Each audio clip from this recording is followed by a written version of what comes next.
दोस्तों आज के इस वीडियो में हम डिस्कस करने वाले हैं इलेक्ट्रॉन माइक्रोस्कोप के बारे में। और ये जो टॉपिक है ये टॉपिक आपके BSc first year first semester botany के यूनिट 1 से लिया गया है। तो पहले आपको मैं बता दूं कि आपके सिलेबस में सेम और टेम यानी कि स्कैनिंग इलेक्ट्रॉन माइक्रोस्कोप और ट्रांसमिशन इलेक्ट्रॉन माइक्रोस्कोप ये दोनों टॉपिक मेंशन है। तो इन दोनों को जानने से पहले आइए समझते हैं कि इलेक्ट्रॉन माइक्रोस्कोप होता क्या है और ये किस प्रिंसिपल पर काम करता है। तो आइए सबसे पहले हम बात करते हैं इंट्रोडक्शन टू इलेक्ट्रॉन माइक्रोस्कोप यानी कि इलेक्ट्रॉन माइक्रोस्कोप से जुड़े हुए कुछ इंपॉर्टेंट टॉपिक को सबसे पहले हम समझेंगे। In electron microscope high speed electron beam is used instead of light wave which are used in optical microscope. तो आपको बता दें कि इलेक्ट्रॉन माइक्रोस्कोप में हम प्रकाश तरंगों के बजाय उच्च गति वाले इलेक्ट्रॉन बीम का उपयोग करते हैं, जबकि हमने देखा था कि जो ऑप्टिकल माइक्रोस्कोप होता है उसमें हम लाइट वेव का यूज़ करते हैं। Like light the stream of electron has a corpuscular and vibratory character.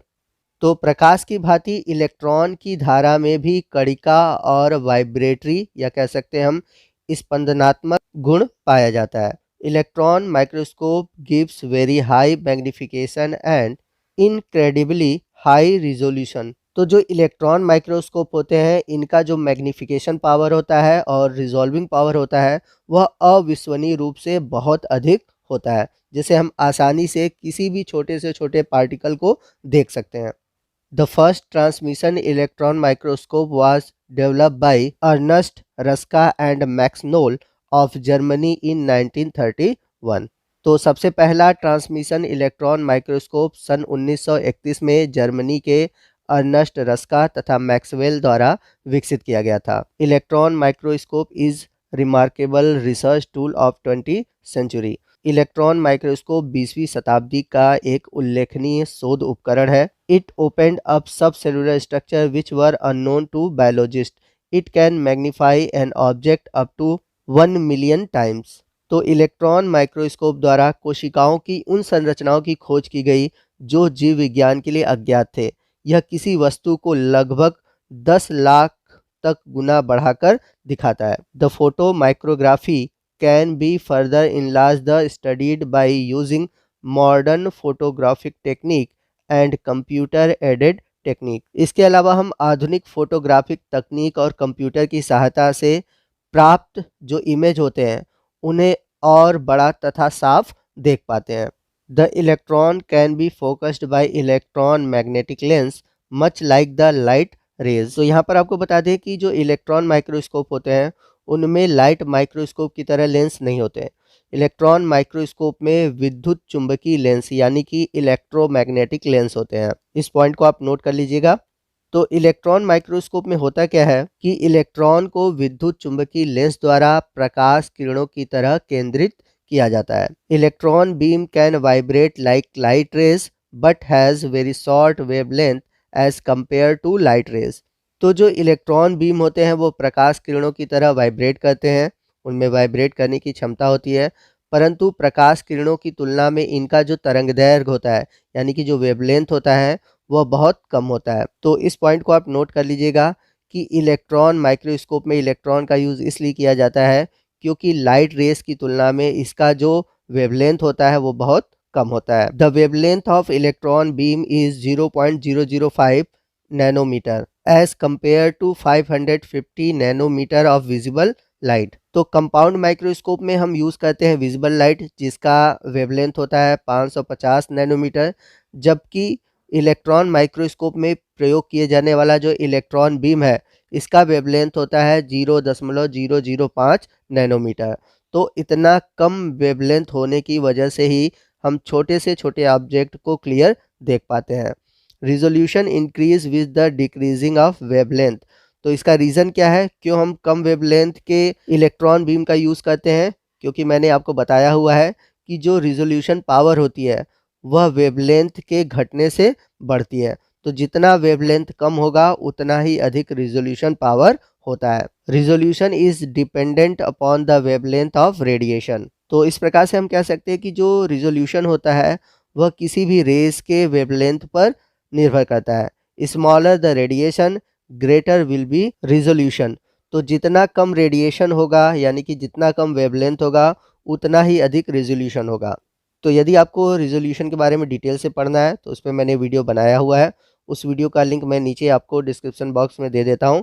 उस लिंक पर क्लिक करके आप उस टॉपिक को देख लीजिए, आपको अच्छे से रेजोल्यूशन के बारे में समझ में आ जाएगा। The light microscope can achieve a maximum resolution of about 0.2 micron meter over 200 nanometre.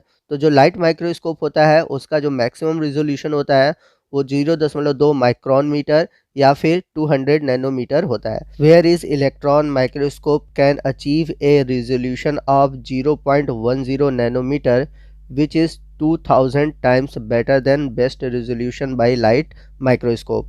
जबकि अगर हम बात करें इलेक्ट्रॉन माइक्रोस्कोप के रेजोल्यूशन की तो इसका जो रेजोल्यूशन पावर होता है वो होता है 0.10 नैनोमीटर, यानी कि अगर हम लाइट माइक्रोस्कोप से कंपेयर करें तो बहुत ही कम होता है। और यदि हम इसे कंपेयर करें लाइट माइक्रोस्कोप से तो जो ऑब्जेक्ट हम लाइट माइक्रोस्कोप से देखते हैं उससे 2000 गुना बड़ा हमें इलेक्ट्रॉन माइक्रोस्कोप से दिखाई देता है। यानी कि जो भी स्पेसिमेन या फिर जो भी ऑब्जेक्ट हम देखना चाहते हैं लाइट माइक्रोस्कोप से उससे 2000 गुना हमें बड़ा इलेक्ट्रॉन माइक्रोस्कोप से दिखता है। तो अभी तक हम लोगों ने इलेक्ट्रॉन माइक्रोस्कोप के इंट्रोडक्शन वाले पार्ट को देखा। नेक्स्ट हम बात करते हैं प्रिंसिपल ऑफ इलेक्ट्रॉन माइक्रोस्कोप, यानी कि इलेक्ट्रॉन माइक्रोस्कोप किस सिद्धांत पर कार्य करता है। इलेक्ट्रॉन्स आर सब atomic particles which orbit around the atomic nucleus.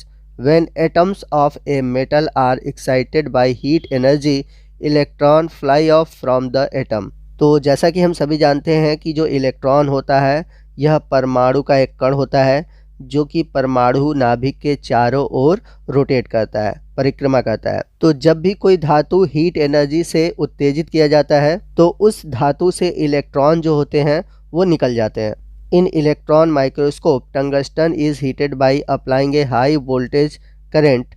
Electrons form a continuous stream which is used like a light beam. तो इसी सिद्धांत पर जो इलेक्ट्रॉन माइक्रोस्कोप है वो काम करता है। इलेक्ट्रॉन माइक्रोस्कोप में टंगस्टन धातु का बना बल्ब होता है जिसे गर्म किया जाता है और इलेक्ट्रॉन एक सतत धारा के रूप में बाहर निकलते हैं। कहने का मतलब यह है कि जब इलेक्ट्रॉन माइक्रोस्कोप में हम टंगस्टन बल्ब को गर्म करते हैं यानी कि इलेक्ट्रिक देते हैं तो वो गर्म होता है, जिससे जो इलेक्ट्रॉन होते हैं लाइट बीम की भांति लगातार निकलते रहते हैं। The lenses used in electron microscope are magnetic coils capable of focusing the electron beam on the specimen and illuminating it. तो इलेक्ट्रॉन माइक्रोस्कोप में लगे हुए जो लेंस होते हैं वो मैग्नेटिक कॉइल के बने होते हैं, जैसा कि मैंने पीछे भी आपको बताया है। तो ये क्या कहते हैं कि जो इलेक्ट्रॉन बीम है उसे स्पेसिमेन पर केंद्रित करते हैं जिससे कि उस स्पेसिमेन पर लाइट उत्पन्न हो जाती है। The strength of magnetic lens depends upon the current that flow through it. Greater the flow of current greater will be strength of the magnetic field. The electron beam can not pass through the glass lens. तो जो magnetic lens है इसकी जो ताकत है वह माध्यम से बहने वाली धारा पर निर्भर करती है। धारा का प्रवाह जितना अधिक होगा चुंबकीय क्षेत्र उतना ही अधिक शक्तिशाली होगा। यदि हम ऑर्डिनरी लेंस का यूज़ करते हैं इलेक्ट्रॉन माइक्रोस्कोप में तो उस केस में क्या होता कि जो इलेक्ट्रॉन बीम है कांच के लेंस से नहीं गुजर पाता। इसलिए जो इलेक्ट्रॉन माइक्रोस्कोप है वहाँ पर हम कांच का लेंस प्रयोग नहीं करते, वहाँ पर हम मैग्नेटिक लेंस प्रयोग करते हैं। आई होप आपको इलेक्ट्रॉन माइक्रोस्कोप का प्रिंसिपल समझ में आ गया होगा कि किस सिद्धांत पर इलेक्ट्रॉन माइक्रोस्कोप काम करता है। आइए नेक्स्ट हम बात करते हैं इलेक्ट्रॉन माइक्रोस्कोप के टाइप्स की। तो इलेक्ट्रॉन माइक्रोस्कोप 2 टाइप्स के होते हैं। पहला है स्कैनिंग इलेक्ट्रॉन माइक्रोस्कोप जिसे शॉर्ट में बोलते हैं सेम, और सेकंड है ट्रांसमिशन इलेक्ट्रॉन माइक्रोस्कोप जिसे शॉर्ट में बोलते हैं टेम।